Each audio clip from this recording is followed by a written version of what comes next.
नाज़रीन ग्रामी, ये दुनिया अजायबात से भरी पड़ी है। कुछ कुदरत की बनाई गई चीजें इंसान को उलझन में डाले रखती हैं, तो कुछ इंसानों की बनाई गई तामीरात भी दूसरे इंसानों को तजस्सुस में डाल देती हैं। पहले जमानों में रहने वाले लोग और कौमें बाद में आने वालों के लिए बहुत सी अजीबोगरीब चीजें छोड़ गए हैं। आए रोज कोई न कोई नई दरियाफ्त सामने आती रहती है, जिस पर आसार कदीमा के माहिरीन बारीक बीनी से तहकीकात करके इनके पीछे छुपे खुफिया राजों को जानने की तगोदौ में लगे रहते हैं। अजायबात की इस दुनिया में जो तहजीब सबसे नुमाया नजर आती है वो है कदीम मिस्री तहजीब। आज की इस वीडियो में हम मिस्र में होने वाली एक ऐसी ही चौंका देने वाली दरियाफ्त के बारे में जानेंगे जिसने माहिरीन के दिमागों को चकरा कर रख दिया।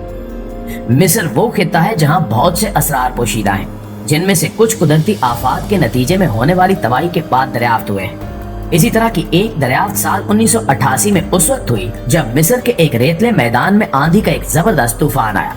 काहिरा से तकरीबन 550 किलोमीटर दूर कदीम मिस्री तहजीब से माला माल अबाडस नामी एक शहर मौजूद है। इस शहर के करीबी मशहूर दरिया नील बहता है। दरिया नील की दूसरी तरफ एक रेतला मैदान है। ये वही मैदान है जहाँ पर आंधी का तूफान आया था, जिसके नतीजे में एक अजीब सा स्ट्रक्चर उभर कर सामने आता है। उस वक्त तो इस पर कुछ खास तवज्जो न दी गई, मगर ठीक 3 साल बाद यानी 1991 में ये स्ट्रक्चर आसार कदीमा के माहिरीन की नजरों में आ गया, जिसके बाद मजीद रिसर्च के लिए इन्होंने पूरा इलाका अपने कंट्रोल में ले लिया। ये बात है साल 2000 की, जब the Yale University and the University of Pennsylvania Museum के माहिरीन ने इस इलाके में खुदाई का काम शुरू किया।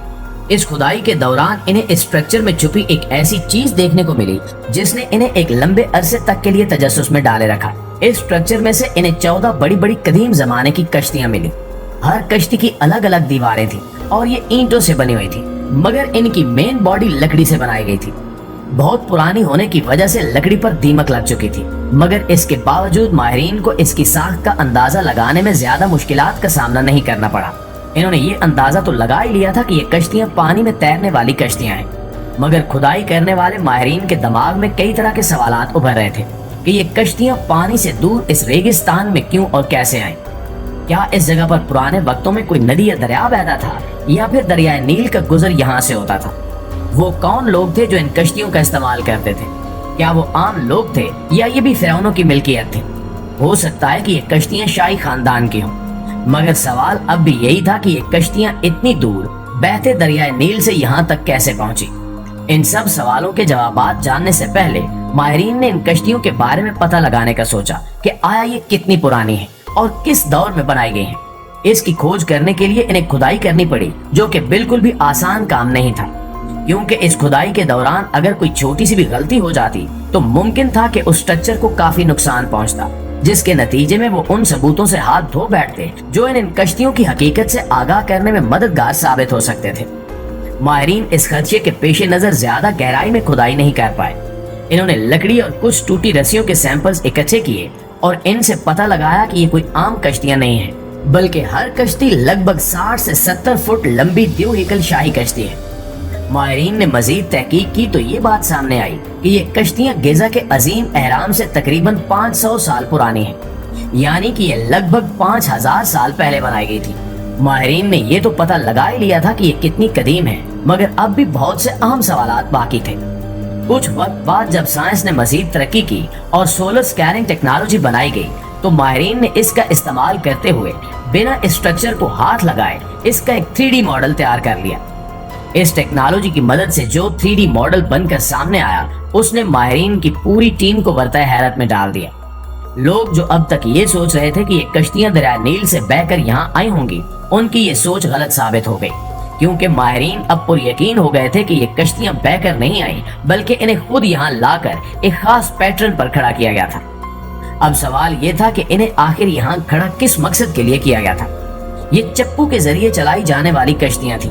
ये साइज में इतनी बड़ी थी कि इन्हें कम से कम 30 लोग मिलकर चलाया करते थे। इन कश्तियों को लकड़ी के बहुत से टुकड़ों को जोड़कर बनाया गया था और इनकी खूबसूरती बढ़ाने के लिए इन पर मुख्तलिफ किस्म के डिजाइन भी बनाए गए थे। माहिरीन को इस बात का तजस्सुस था कि आखिर ये किस दौर की कश्तियां थी। वो मजीद तहकीक में जुट गए। उन्होंने काफी रिसर्च के बाद पता लगा लिया कि इस तरह की कश्तियां फराइन रखा करते थे। ये इतनी महंगी कश्तियां थी कि इनको कोई आम शख्स नहीं रख सकता था।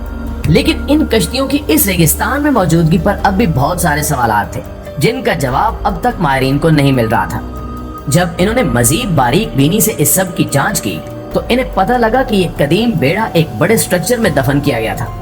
دراصل ان کشتیوں کو ریگستان میں کھڑا کرنے کے بعد ان کے ارد گرد ایک چار دیواری تعمیر کی گئی تھی۔ اینٹوں کی ایک دیوار بنائی گئی اور فرش بھی اینٹوں سے ہی بنایا گیا تھا۔ کہا جاتا ہے کہ ان کشتیوں کو محفوظ رکھنے کے لیے اس چار دیواری کے اوپر ایک چھت تعمیر کی گئی تھی۔ یہ کشتیاں جس جگہ محفوظ کی گئی تھیں وہیں قریب میں اس وقت کے لوگوں کی ایک مذہبی عمارت تھی جہاں وہ اپنے بتوں کی پوجا وغیرہ کیا کرتے تھے۔ ماہرین کو یہاں کچھ ٹوٹے پھوٹے برتن بھی ملے۔ جب انہوں نے تحقیق کی تو پتہ چلا کہ یہ برتن اسی دور میں بنائے گئے تھے جس دور میں یہ 14 کشتیاں بنائی گئی تھیں۔ ماہرین نے اپنے بنائے گئے 3D ماڈل میں جب اس سٹرکچر میں موجود کشتیوں کو اینٹوں سے ڈھکا تو یہ ایک تابوت کسی شکل اختیار کر گیا۔ یوں لگ رہا تھا کہ جیسے کوئی تابوت رکھا ہو۔ ماہرین نے اس بات کی تصدیق کی کہ یہ کشتیاں کسی قدیم مصری بادشاہ کی ہوں گی یا پھر شاہی خاندان نے اس بادشاہ کے اعزاز میں بنوائی ہوں گی۔ دوستو یاد رہے کہ اس جگہ سے لگ بھگ 150 کلومیٹر دور مصر کے کسی بادشاہ کا مزار ہے۔ ممکن تھا کہ ان کشتیوں کا اس مزار سے کچھ لینا دینا ضرور ہو۔ ماہرین کی ٹیم نے کھوج شروع کی تو پتہ چلا کہ یہ برتن، یہ کشتیاں اور یہ مزار ایک ہی دور کی تعمیرات ہیں۔ اب یہ بات تو واضح ہو گئی تھی کہ یہ تینوں ایک دوسرے سے جڑی ہیں۔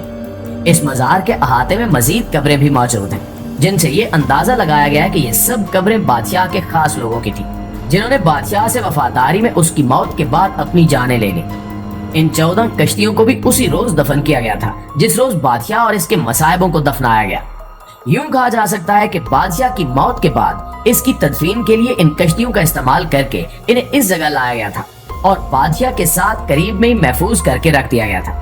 یہ بھی ممکن ہے کہ یہ اس دور کی کوئی رسم ہو کہ بادشاہ کی موت کے بعد اس کی قیمتی چیزوں کو اس کے ساتھ ہی دفنایا جاتا ہو، کیونکہ اس میں کوئی شک نہیں کہ فراعین دولت اور مرتبے کے لیے اپنا سب کچھ دو پر لگا دیتے تھے اور انہیں دنیاوی شان و شوکت سے بے حد لگاؤ تھا، جس کی وجہ سے وہ اپنے مرنے کے بعد بھی اسی شان سے اور دولت کا مظاہرہ کر کے اپنی تدفین کی خواہش رکھتے ہوں۔ لیکن اس حوالے سے آپ دوستوں کی رائے کیا کہتی ہے کمنٹ کر کے ہمارے ساتھ شیئر ضرور کیجیے گا۔ انشاءاللہ آپ سے ملاقات ہوتی ہے اگلی ویڈیو میں، تب تک اپنا اور اپنے پیاروں کا ڈھیر سارا خیال رکھیے۔ اللہ نگہبان۔